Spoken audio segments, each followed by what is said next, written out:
हाँसो मजाक रेला अनि चुटकुला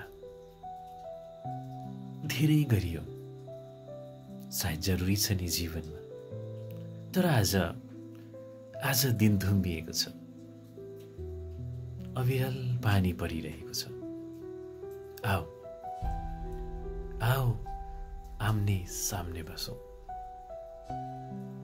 तातो चिया लिएर चियाको चुस्कीसँगै तिम्रो मन खोल, म मेरो मन खोल्नेछु।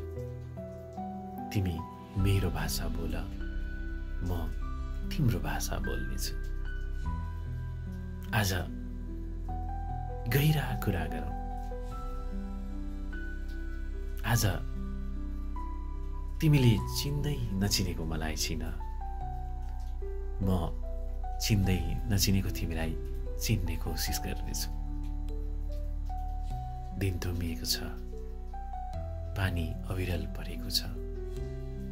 आओ आम्ने सामने बसौं।